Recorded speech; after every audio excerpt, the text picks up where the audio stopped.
ተከበረው አምላካችን ክብር ይሁንለት። አሜን። እርሱ መልካም ነው። አሜን። ስራ ሁሉ ድንቅ ነው። አሜን። ማዳኑ እስከ ልጅ ልጅ ነው። አሜን። ክብር ለስሙ ይሁን። አሜን። ኢየሱስ ክርስቶስ ያድናል። አሜን። ኢየሱስ ክርስቶስ ተስፋችን ነው። አሜን። የእርሱን ቃል ደግሞ እንሰብክላችኋለን።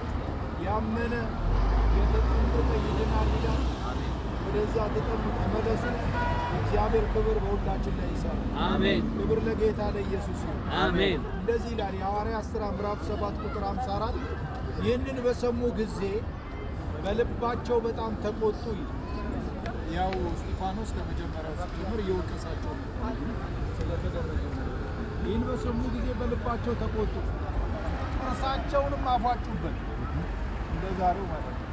መንፈስ ቅዱስንም ተሞልቶ ወደ ሰማይ ትኩር ብሎ ሲመለከት የእግዚአብሔርን ክብር ኢየሱስን በእግዚአብሔር ቀኝ ቆሞ አየና።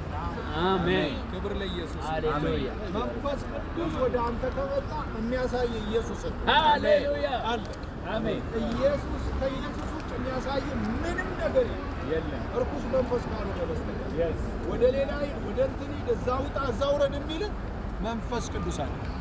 መንፈስ ቅዱስ ወደ ሰዎች ሲመጣ የሚያገነው የሚያከብረው የሚያሳየው ኢየሱስን።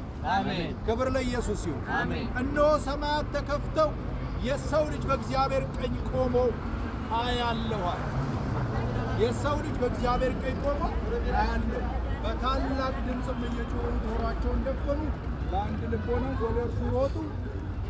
ከከተማም ወደ ውጭ አውጥተው ወገሩት። ምስክሮችም ልብሳቸውን ሳውል በሚባል በአንድ ጎበዝ እግር አጠገብ አኖሩ ይላል። ክብር ለኢየሱስ። የእግዚአብሔር ስም ይባል። መንፈስ ቅዱስ ክርስቶስን ያሳያል። እርሱ የሁላችን መዳን ነው። ክብር ለዚህ ቃል ይሁን።